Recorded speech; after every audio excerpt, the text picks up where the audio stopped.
Hello everyone, स्वागत है आप सबका ज्ञान मंत्रा पर। गाइस, क्या आप भी यूपीएससी या यूजीसी नेट जैसे एग्जाम की तैयारी कर रहे हैं तो आपको ज्ञान मंत्रा पर सभी topic with concept with map मिलेंगे। सो गाइस, हम पढ़ रहे थे इंडियन ज्योग्राफी और इंडियन ज्योग्राफी में हमने भारत के भौतिक प्रदेशों के वर्गीकरण को पढ़ा था। भारत के भौतिक प्रदेशों को हमने 6 पार्ट में डिवाइड किया है।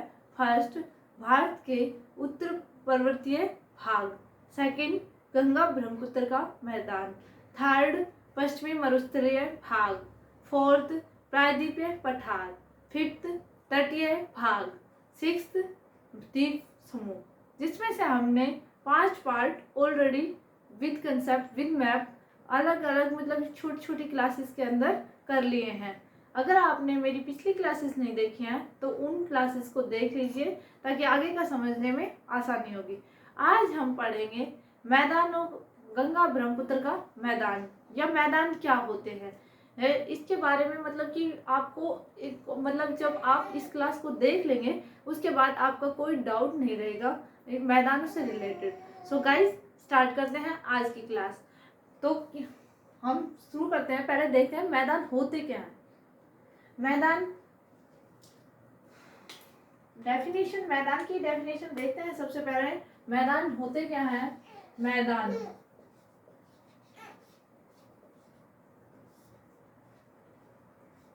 समुद्र तल से 300 मीटर की ऊंचाई वाले समतल भूभाग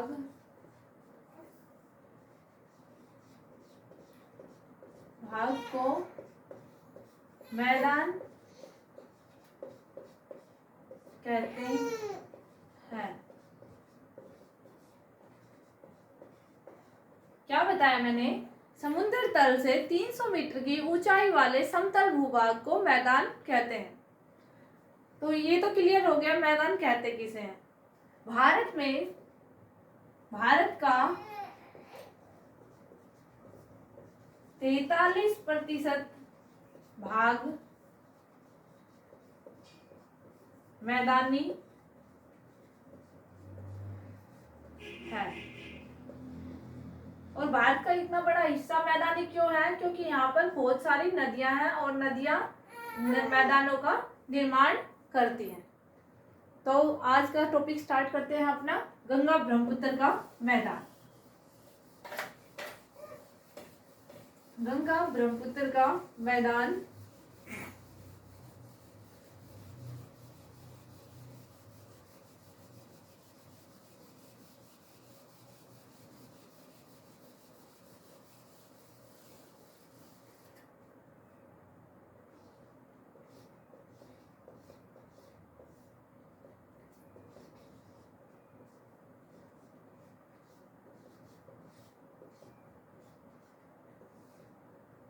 गंगा ब्रह्मपुत्र का मैदान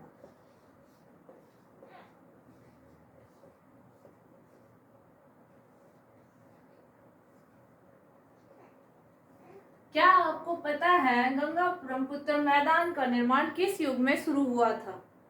गंगा ब्रह्मपुत्र मैदान का निर्माण नियोजोइक युग के प्लेइस्टोसीन काल में शुरू हुआ था।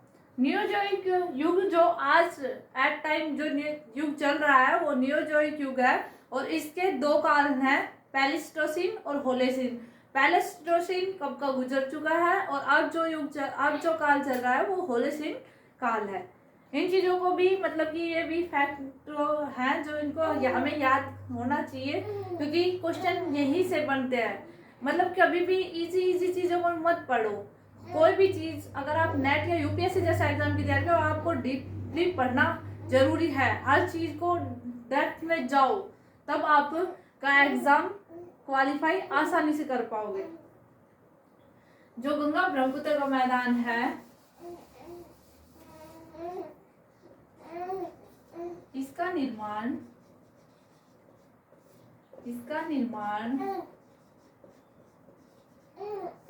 नियोजोइक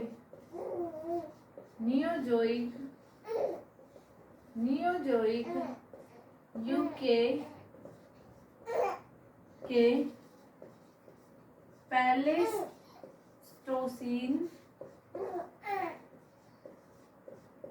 पैलेस्टीन काल में शुरू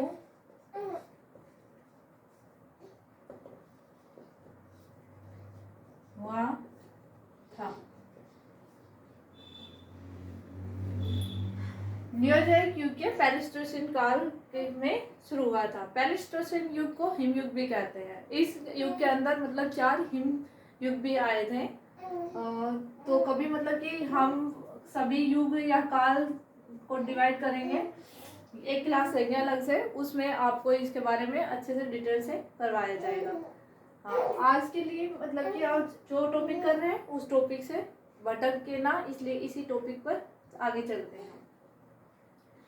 बनावट की दृष्टि से या भौतिक दृष्टि से मैदानों को 4 भागों में बांटा जाता है। बनावट या भौतिक दृष्टि से मैदानों को कितने भागों में बांटा जाता है? 4 भागों में बांटा जाता है। कौन कौन से हैं वो भाग? फर्स्ट भाबर, सेकंड तराई, थर्ड बांगर और फोर्थ है खादर।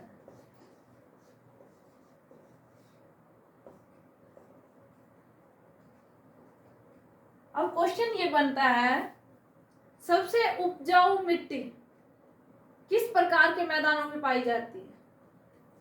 इन 4 मैदान के जो भाग हैं उनमें से सबसे उपजाऊ नवीन मिट्टी कौन से भाग में पाई जाती है? तो खादर में पाई जाती है। अभी हम एक एक को अच्छे से एक्सप्लेन और कर लेते हैं, फिर उसके बाद मैप के थ्रू देख लेना कहाँ पे कौन कौन से मैदान पाए जाते हैं। भाबर,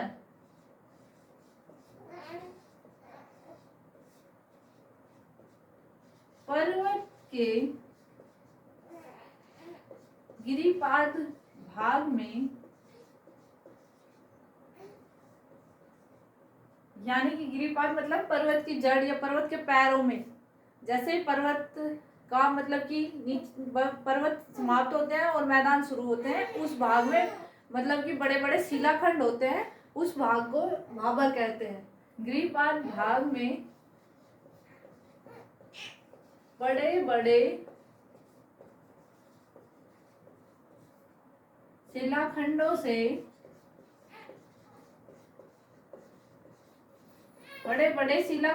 से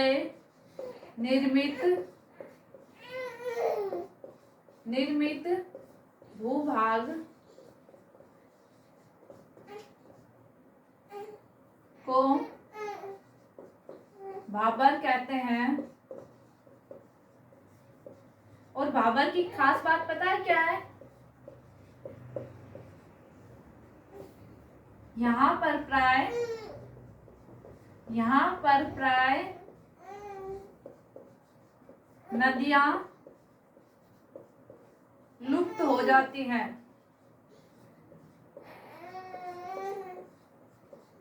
यहाँ पर प्राय नदियां लुप्त हो जाती हैं।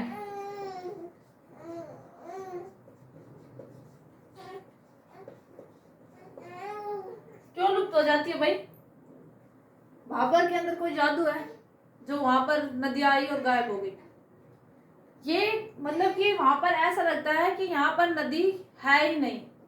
जब नदी पर्वत से उतरकर मैदान के अंदर प्रवेश करती है तो और बड़े बड़े शिलाखंडों के अंदर से गुजरती है, तो हमें मतलब कि पता ही नहीं चलता कि यहाँ पर कोई नदी भी बह रही है, क्योंकि उन शिलाखंडों से जल वो ढक जाता है। इसलिए बोला जाता है कि भाबर के अंदर नदियां लुप्त या गायब हो जाती हैं। हमने भाबर को देख लिया, अब हम देखते हैं तराई प्रदेश को। यहाँ पर एग्रीकल्चर के लिए ये मतलब बिल्कुल ही यूजफुल नहीं है, यहाँ पर कोई कृषि नहीं की जाती भाबर प्रदेश में।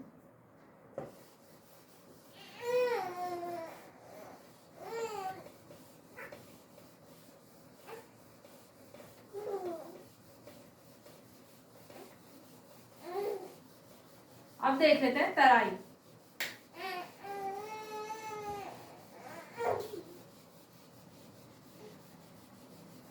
तराई जैसे नाम से ही पता चल रहा है कि कोई वेटलैंड होगा, आंध्र प्रदेश होगा। हाँ, तो आप सही हैं। यह दलदली भाग होता है,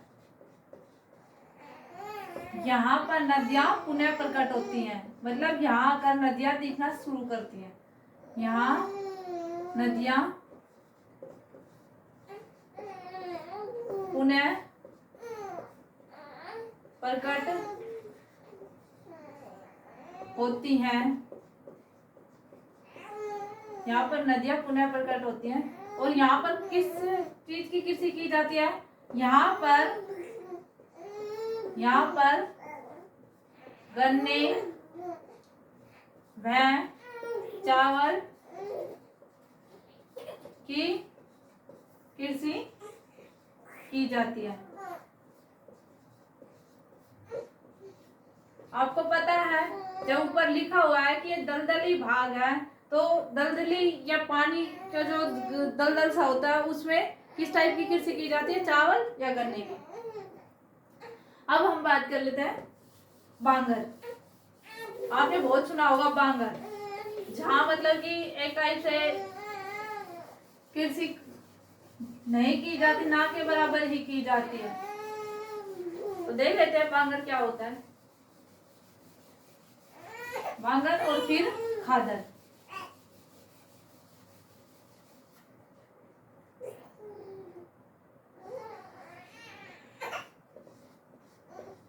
बांगर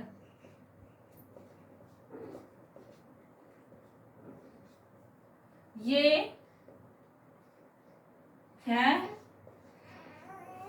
नदियों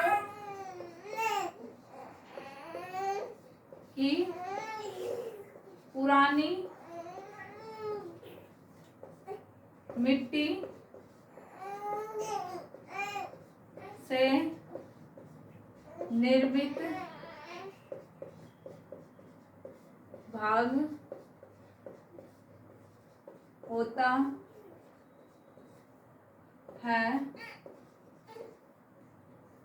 यहाँ ये मतलब कि थोड़ा सा अपेक्षाकृत थोड़ा ऊंचा होता है, इसलिए यहाँ बाढ़ आने का कोई खतरा नहीं रहता, बाढ़ नहीं आती, आने का खतरा नहीं होता।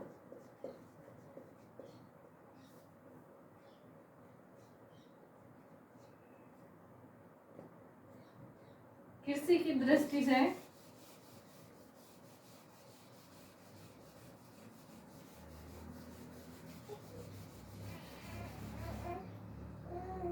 कृषि की दृष्टि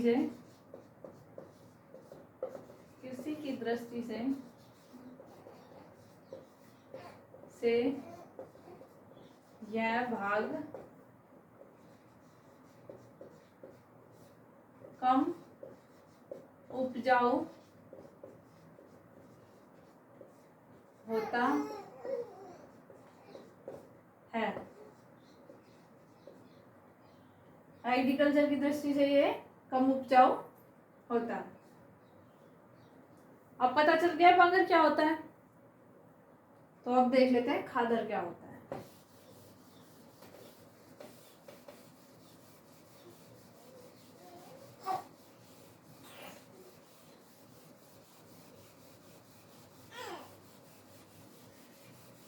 खादर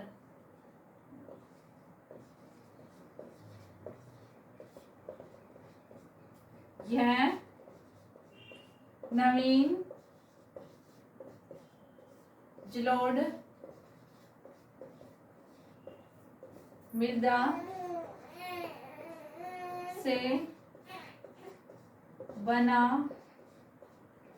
हुआ मैदान नदियों के आस पास पाया जाता है। यहाँ पर अपेक्षाकृत बाढ़ आने का खतरा सर्वाधिक होता है, सर्वाधिक होता है। और ये जो भाग है ये सबसे अधिक उपजाऊ भी है और यहाँ पर मतलब कि सबसे अधिक कृषि भी इन्हीं भागों में की जाती है। अब मैं बताती हूँ आपको ये मतलब मैदानी भाग में कहाँ पर ये भाग मतलब ये इंडिया के अंदर पाए जाते हैं। कहाँ पर बांगर, कहाँ पर खादर, कहाँ पर तराई, कहाँ पर बाबर, ये मैदान कहाँ पाए जाते हैं। तो अब एक बार हम मैप में देख लेते हैं, उसके बाद हमारा ये टॉपिक भी कवर हो गया।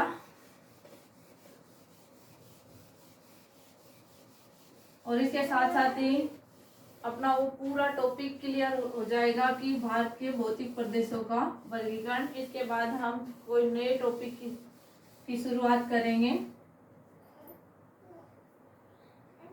इंडियन ज्योग्राफी के साथ साथ आपको यहाँ पर अलग अलग मतलब कि जो नेट के एग्जाम के लिए जो भी सब्जेक्ट होते हैं, agriculture geography, population geography, thought या जियोमॉर्फोलॉजी, इन सब और क्लाइमेटोलॉजी, सारे सब्जेक्ट के मतलब कि प्रिपरेशन करवाई जाएगी।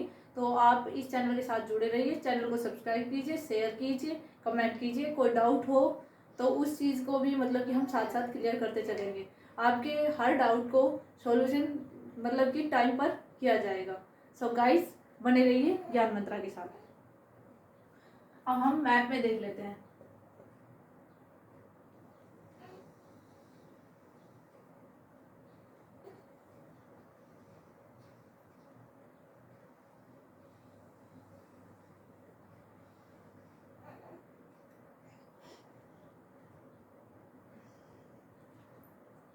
भागीरथी और अलकनंदा नदी जब आपस में मिलती हैं तो गंगा नदी का निर्माण होता है। वैसे हम बोल देते हैं कि गंगा का निर्माण गंगोत्री ग्लेशियर से हुआ है, लेकिन एक्चुअल हम देखें तो जब भागीरथी और अलकनंदा जब देवप्रयाग के अंदर मिलती है तब गंगा का निर्माण होता है।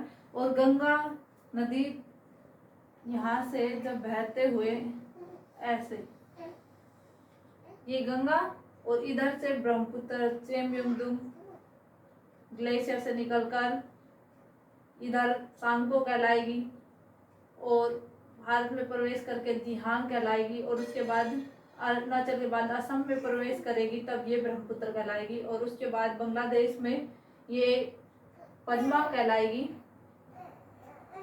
और फिर मेघना नदी से मिलकर ये अरब की खाड़ी में गिर जाएगी।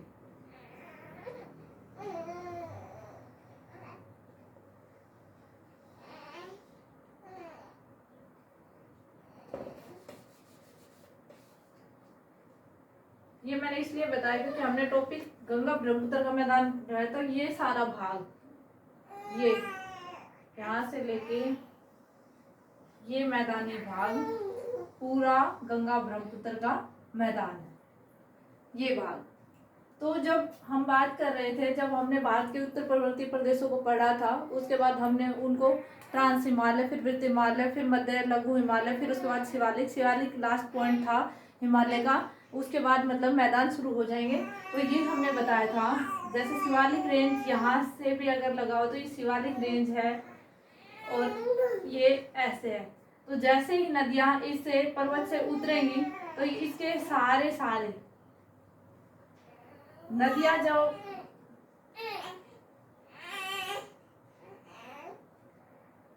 गंगा की मतलब ईस्टर्न पार्ट में बहुत सारी सहायक नदियां आकर मिलती हैं, गोमती, घाघरा, गंडक और भी बहुत सारी नदियां। जब हम नदियों का टॉपिक करेंगे तब उनको भी कवर कर लेंगे। तो उनसे भी मतलब कि जैसे ही नदियां निकलती हैं तो ये भाग है, ये भाबर भाबर कहलाएगा, क्योंकि पर्वत से लगा हुआ यहाँ पर बड़े बड़े शिलाखंड होते हैं, बड़े बड़े शिलाखंड, क्योंकि पर्वत से अगर टूट के उसके जड़ में ही तो गिरेंगे। नदियां जिसको बहकर ले जाती है वो तो छोटे छोटे होते हैं। तो ये जो भाग है ये भाबर कहलाएगा। और भाबर से ठीक नीचे ये भाग, यहाँ पर नदियां पुनः प्रकट होती है, ये कहलाएगा, ये भाबर, ये भाबर और ये तराई, भाबर और तराई। अब हम बात कर रहे थे बांगर और खादर की। अब जैसे ये जा रही है गंगा रिवर, ओके, गंगा, ये गंगा रिवर जा रही है। अब गंगा के ठीक पास पास जो भी मैदान है, गंगा के आसपास जो मैदान है,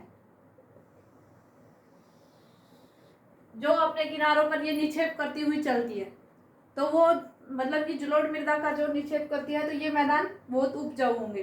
तो ये कहलाएंगे बांगर, बांगर नहीं सॉरी खादर, खादर, ये मैदान क्या कहलाएंगे, खादर,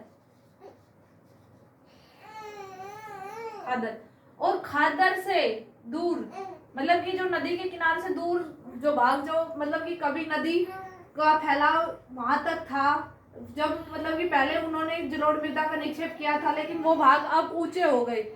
तो ऊंचे होने की वजह से वहां तक नदी ना तो बाढ़ जाती है और बाढ़ के साथ ना ही उपजाऊ मिट्टी जाती है। उसके कारण मतलब ये पुरानी जलोढ़ से बने हुए मैदान जो अब काफी ऊंचे हैं वो कहलाएंगे, ये जो ऊंचे ऊंचे होते हैं वो कहलाएंगे बांगर।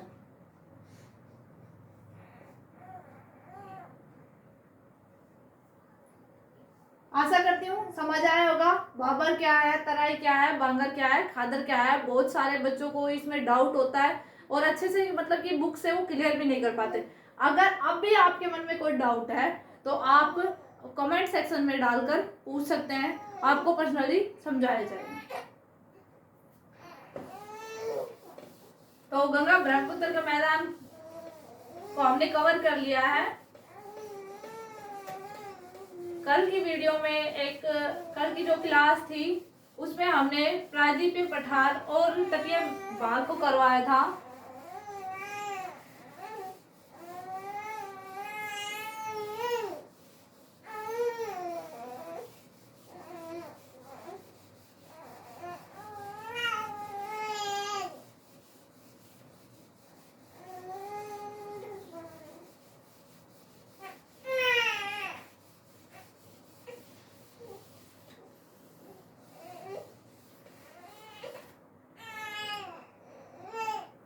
एक सेकेंड,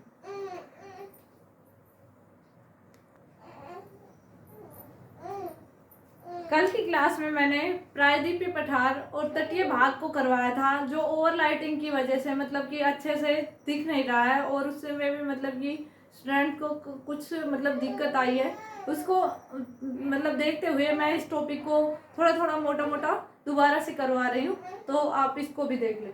प्रायद्वीपीय पठार, तो सबसे पहले हम देखते हैं द्वीप क्या होते हैं और प्रायद्वीप क्या होता है। द्वीप वे होते हैं जो मतलब सतल भूभाग का वह भाग हिस्सा या वो भूखंड जिसके चारों ओर समुद्र हो या पानी हो, तो उसे हम कहेंगे द्वीप। मैंने समुद्र और पानी क्यों कहा, इसके पीछे भी लॉजिक है। मतलब कि हम मान लेते हैं कि जो महासागरों के अंदर आइलैंड्स होते हैं वो ही द्वीप है, नहीं, नदियों के अंदर भी मतलब कि कोई भूभाग ऐसा होता है जिसके चारों तरफ पानी होता है, तो वो भी तो द्वीप ही होंगे। जैसे ब्रह्मपुत्र के अंदर, अपने इंडिया के अंदर ब्रह्मपुत्र नदी में माजुली द्वीप है, जो सबसे बड़ा विश्व का सबसे बड़ा नदीय द्वीप है तो उसको भी तो हम द्वीप ही कह रहे हैं। तो इसकी डेफिनेशन ऐसे ना करें कि मतलब कि महासागर के अंदर सबसे बड़ा द्वीप मतलब कि किसी भी भूभाग के चारों ओर महासागर हो ना, तो उसका लिए मतलब उसके चारों ओर पानी होना जरूरी होता है।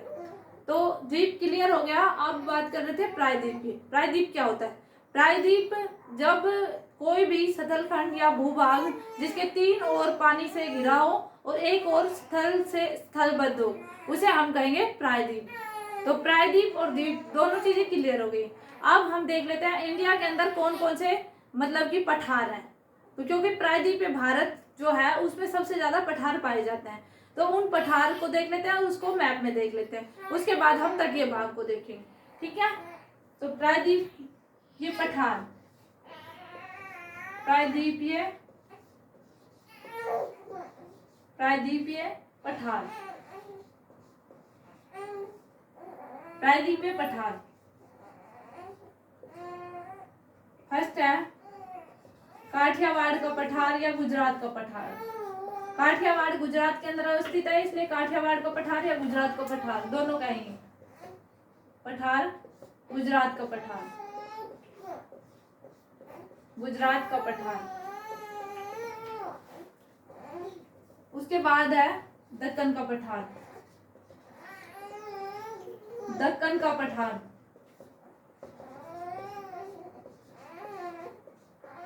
उसके बाद है दक्कन का पठार। फिर है कर्नाटक का पठार, कर्नाटक का पठार। कर्नाटक के पठार के अंदर मतलब कि बहुत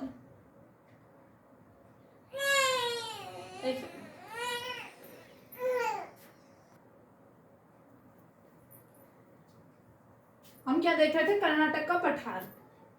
कर्नाटक के पठार के अंदर लोहे से की खाने हैं कुंद्रेमुख में, और वहां पर बाबा बुदन की पहाड़ियां हैं। फोर्थ है तेलंगाना का पठार,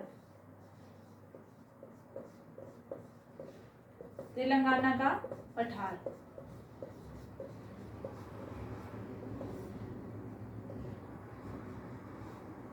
फिफ्थ है मालवा का पठार, मालवा का पठार। इन सबको मैप के अंदर भी समझाऊंगी ताकि आपको इनकी लोकेशन पता चल सके, कौन सा पठार कहाँ पे है। तेलंगाना का पठार की क्या चीज है? यहाँ पर चूना पत्थर पाया जाता है, तो चूने की चट्टानें सबसे अधिक है। और दक्कन के पठार के अंदर क्या विशेष है? दक्कन का पठार मतलब कि दक्कन के पठार के अंदर सबसे पुराने ज्वालामुखी के मतलब अवशेष पाए जाते हैं। जो सबसे पुराने ज्वालामुखी कब, यानी कि क्रेटेशियस युग के।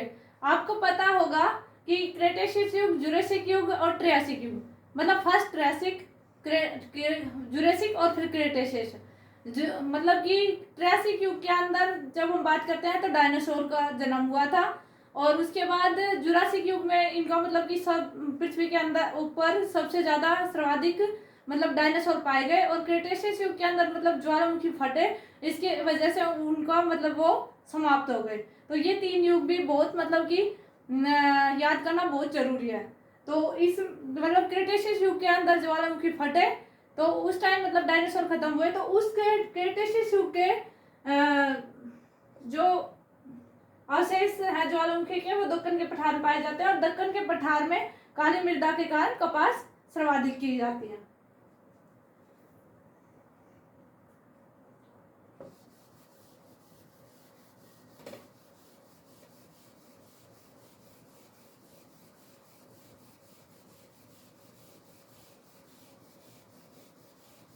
नेक्स्ट है बुंदेलखंड का पठार,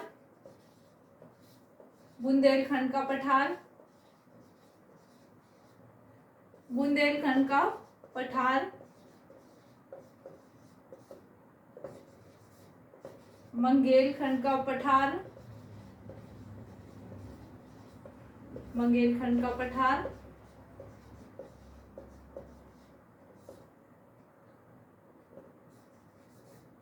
छोटा नागपुर का पठार, छोटा नागपुर का पठार। छोटा नागपुर का पठार। इंडिया के अंदर सबसे ज्यादा अगर खनिजों के भंडार बोले, सर्वाधिक संपन्न जो पठार है वो है छोटा नागपुर का पठार। यहाँ पर लोहा ऐसक भी पाया जाता है, कोयला भी पाया जाता है, टंगस्टन भी पाया जाता है, मैग्नीज भी पाया जाता है। और यहाँ पर मतलब कि जो प्लांट है, स्टील प्लांट है, वो भी सर्वाधिक इसमें छोटा नागपुर पठार में ही लगाए गए हैं। विदर्भ का पठार, विदर्भ का पठार और दंडकारण्य पठार, दंडकारण्य पठार। विदर्भ का पठार और दंडकारण्य पठार दोनों ही छत्तीसगढ़ के अंदर पाए जाते हैं।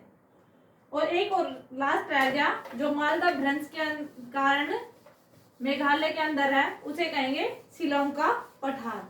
अब हम इन पठारों को मैप्स के अंदर और देख लेते हैं, उसके बाद हमारा ये टॉपिक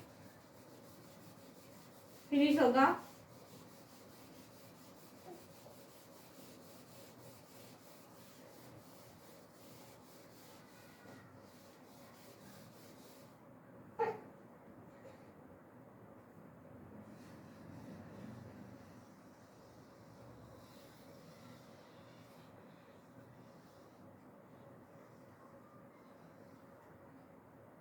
ये हो गया पेनिनसुलर इंडिया, प्रायद्वीपीय भारत, जिसके अंदर पठार देखेंगे हम। मैंने बताया था काठियावाड़ का पठार, काठियावाड़ गुजरात के अंदर है, तो ये है काठियावाड़ का पठार।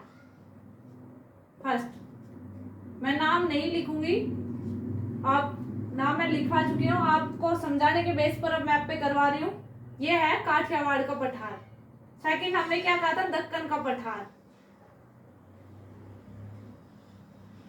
जो क्षेत्रफल की दृष्टि से सबसे बड़ा पठार है, ये है दक्कन का पठार। लिख ही देती हूँ, समझ नहीं आएगा फिर बाद में कहाँ कौन सा था। दक्कन का पठार, ये है काठियावाड़ का पठार।